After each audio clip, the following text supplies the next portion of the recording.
വന്യജീവി ആക്രമണം ഉൾപ്പെടെ മലയോര മേഖല നേരിടുന്ന പ്രശ്നങ്ങൾ ചർച്ച ചെയ്യണമെന്നാവശ്യപ്പെട്ട പ്രതിപക്ഷം കൊണ്ടുവന്ന അടിയന്തര പ്രമേയത്തിന് അവതരണാനുമതി നിഷേധിച്ചു. പിന്നാലെ സ്പീക്കറും മാത്യു കുഴൽനാടൻ തമ്മിൽ സഭയിൽ തർക്കമുണ്ടായി. ഇവിടെ പറയേണ്ട കാര്യം എന്താ? വന നിയമ ഭേദഗതി അവതരിപ്പിച്ച അതില്ലാത്തതല്ലേ? പിൻവലിച്ച കാര്യം ഇവിടെ പറയേണ്ട കാര്യം എന്താണ്? പിൻവലിച്ച കാര്യം ഇവിടെ അവതരിപ്പിക്കേണ്ട കാര്യം എന്താ? ഇവിടെ എന്താണ് അടിയന്തര പ്രമേയം? നിങ്ങളുടെ എല്ലാ പ്രകടനവും നടത്തേണ്ട വേദിയല്ല ഇത്. ഇവിടെ അവതരിപ്പിക്കേണ്ട കാര്യം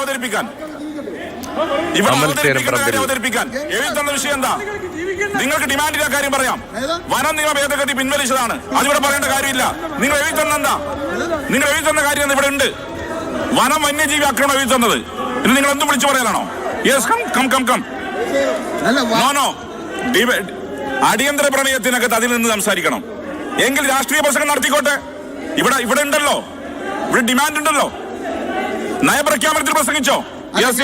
അവിടെ ഇരിക്ക്. പ്ലീസ് അവിടെ ഇരിക്ക്. അമൽ തേരമ്പറമ്പിലാണ് നിയമസഭയിൽ വിവരങ്ങളുമായി ചേരുന്നത്. അമൽ, എന്താണ് സംഭവിച്ചത്? വന നിയമ ഭേദഗതിയുമായി ബന്ധപ്പെട്ട് വലിയ എതിർപ്പുകൾ ഉണ്ടാവുകയും സർക്കാർ ആ തീരുമാനത്തിൽ നിന്ന് പിന്നോട്ട് പോവുകയും ചെയ്തതാണ്. ഇപ്പോൾ മാത്യു അതുമായി ബന്ധപ്പെട്ട എന്ത് കാര്യങ്ങൾ സൂചിപ്പിച്ചപ്പോഴാണ് സ്പീക്കർ ഇങ്ങനെ പ്രകോപിതനാകുന്നത്? സാധാരണയിൽ കാണാത്താണല്ലോ സ്പീക്കർ ഇത്ര രൂക്ഷമായി ഒരു അടിയന്തര പ്രമേയ അവതരണ വേളയിൽ, അതിന് അനുമതി നേടിക്കൊണ്ടുള്ള അവതരണ വേളയിൽ ഇങ്ങനെ പ്രതികരിക്കുക. UDF-നെ സംബന്ധിച്ച് പ്രതിപക്ഷ നേതാവിൻ്റെ മലയോര സംരക്ഷണ ജാഥ തുടങ്ങാൻ പോകുന്നതിന് തൊട്ടു മുൻപാണ് ഈ അടിയന്തര പ്രമേയമായി വന്നത് എന്നതും ശ്രദ്ധേയമാണ്. രതീഷ്, ഈ നിലമ്പൂരിലും അതോടൊപ്പം തന്നെ കോതമംഗലത്തും കാട്ടാന ആക്രമണത്തിൽ 2 പേർ കൊല്ലപ്പെട്ട വിഷയം ഉയർത്തിക്കാട്ടിയായിരുന്നു പ്രതിപക്ഷം അടിയന്തര പ്രമേയത്തിന് അവതരണാനുമതി തേടി നോട്ടീസ് സമർപ്പിച്ചത്. മാത്യു കുഴൽനാടനാണ് സംസാരിച്ചത്.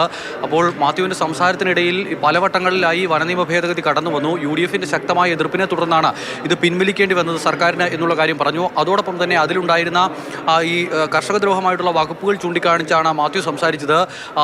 അപ്പോൾ ഈ വിഷയത്തിൽ സംസാരിക്കേണ്ടതില്ല, ഇത് പിൻവലിച്ച ഒരു നിയമമാണ്, അപ്പോൾ പിന്നെ അതിൽ സംസാരിക്കേണ്ടതില്ല എന്ന് സ്പീക്കർ പറഞ്ഞു. പക്ഷേ ഇത് ജനങ്ങളെ ബാധിക്കുന്ന ഒരു തീരുമാനമായിരുന്നു, അതിൽ എത്രത്തോളം ജനദ്രോഹകരമായ നടപടിയാണ് എഴുതി വെച്ചിരുന്നത് എന്നുള്ള കാര്യം തനിക്കിവിടെ പറയണം എന്നുള്ള കാര്യമായിരുന്നു മാത്യു പറഞ്ഞത്. പിന്നീട് വലിയ തർക്കമായി. ഒടുവിൽ ആ വിഷയം സംസാരിച്ച് തന്നെയാണ് മാത്യു പ്രസംഗം അവസാനിപ്പിച്ചത്.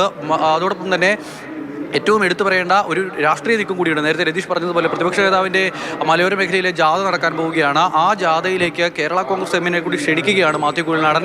ആ ജാഥയിൽ എവിടെയെങ്കിലും റോഷി അഗസ്റ്റിൻ വന്ന് പങ്കെടുക്കണം, മലയോര കർഷകരുടെ പ്രശ്നങ്ങൾ പരിഹരിക്കാനായി കേരള കോൺഗ്രസ് എം UDF-നൊപ്പം നിൽക്കണമെന്ന ഒരു പ്രസ്താവന കൂടി മാത്യുവിൻ്റെ ഭാഗത്തു നിന്നും ഉണ്ടായിട്ടുണ്ട്. അത് ചർച്ചയാകാൻ പോകുന്ന പ്രസ്താവനയാണ്. ആ പ്രസ്താവനയ്ക്ക് മറുപടിയായി റോഷി അഗസ്റ്റിൻ പറഞ്ഞത് ഈ UDF-നൊപ്പം നിന്ന കാലത്ത് മലയോര കർഷകരുടെ പ്രശ്നങ്ങൾ കേൾക്കാനാരും തയ്യാറായില്ല, അതുകൊണ്ടാണ് LDF-ലേക്ക് വന്നത്. പിണറായിയും കൂട്ടരും ഞങ്ങൾക്ക് മലയോര കർഷകരുടെ പ്രശ്നങ്ങൾ പരിഹരിക്കാനായി ഒപ്പമുണ്ട് എന്നൊരു മറുപടിയും റോഷി ആ വിഷയത്തിൽ നൽകി. അങ്ങനെ ഒരു രാഷ്ട്രീയ ചർച്ച കൂടി പ്രമേയം സാക്ഷ്യം വഹിച്ചിട്ടുണ്ട്. ഇപ്പോഴെന്തായാലും സബ്മിഷനുകൾ തുടരുകയാണ്.